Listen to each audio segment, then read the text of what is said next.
Kate and Annalisa, how are you doing today? Doing well, thank you. Doing well, good. Are you excited to go home? Yes, super excited now. Awesome. All right, so today, before we send you home, I want to make sure that you have a really good understanding of your stroke diagnosis and what it means, and the different safety precautions that come along with it. Then we're going to cover some passive range of motion exercises that can keep your arm moving, keep your range of motion, and try to recover some of its function.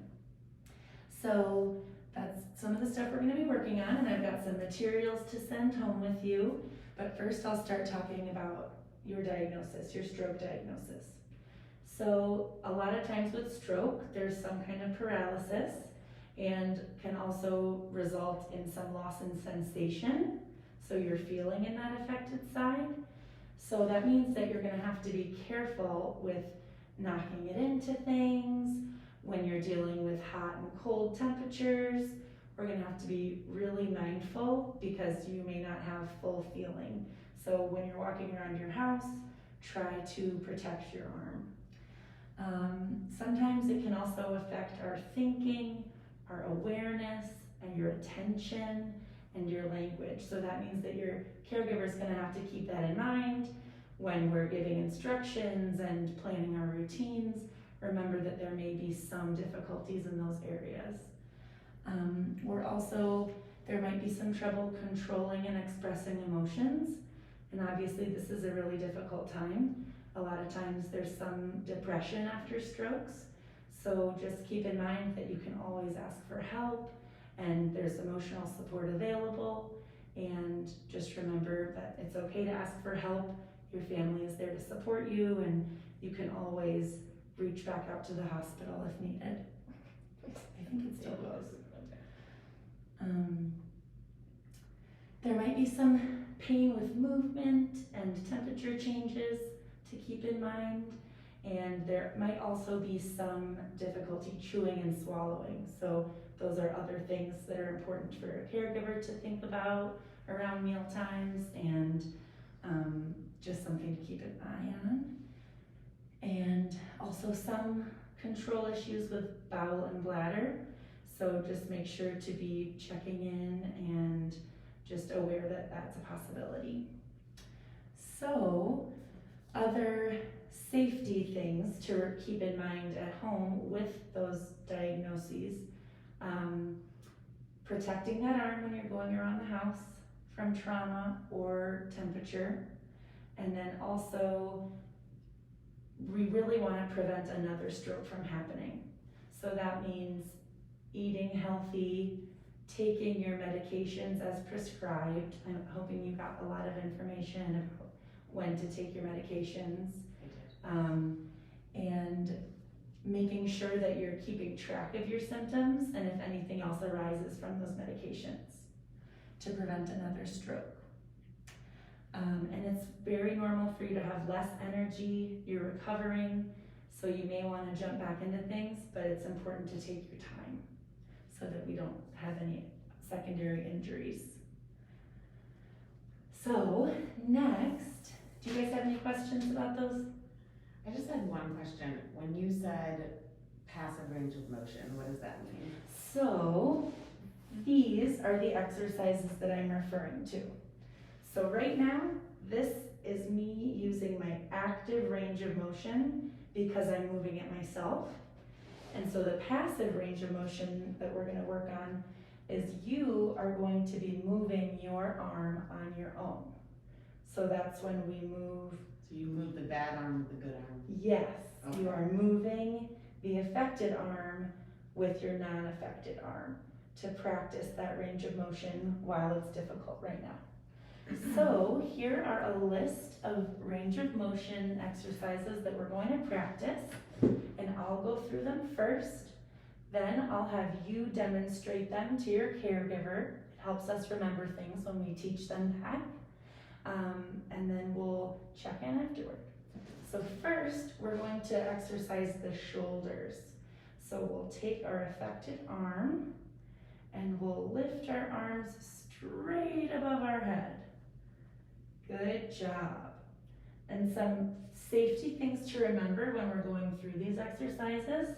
It's okay to be a little uncomfortable, but we do not want to push through pain. If it's painful, don't stretch it that far.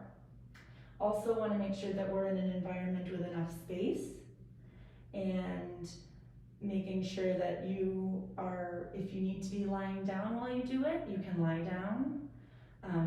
We want to prevent any further injuries. So our next one will be our elbows. So this is when we're going to be bending our elbows up to our chest and back down, looking really good.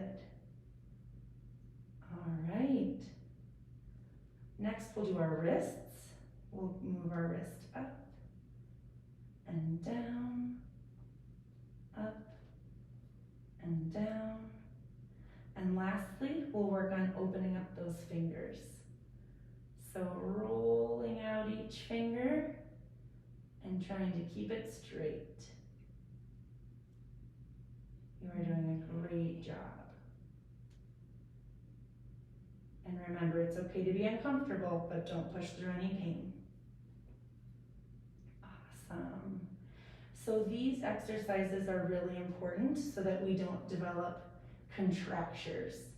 So that's when your muscle gets really tight, and then it makes it harder to use our range of motion and use it functionally. That's another reason that these exercises are so important.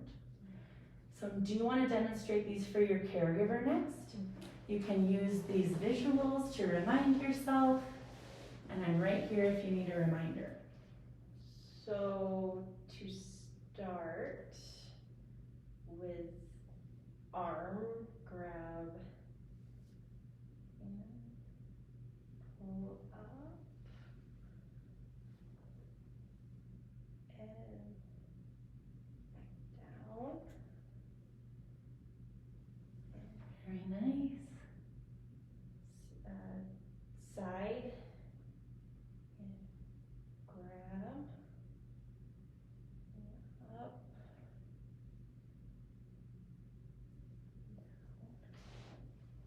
And hold and then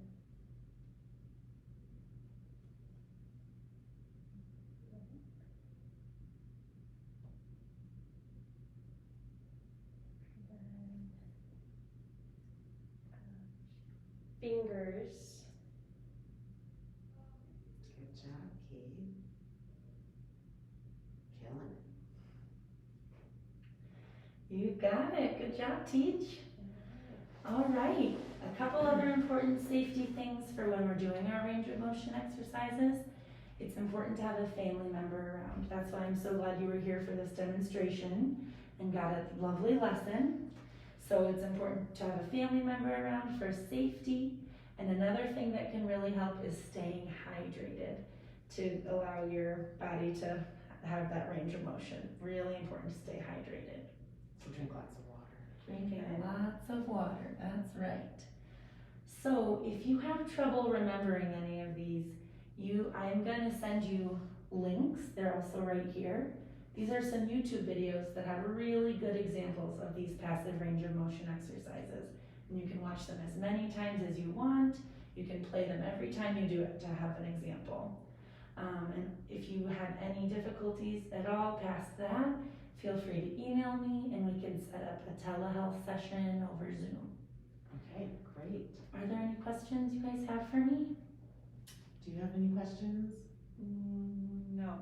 Okay, cool. So, but we can email you if we do, right? Yes, of course. Okay. Thank you so much for being here today. Good luck going home. Thank you so much.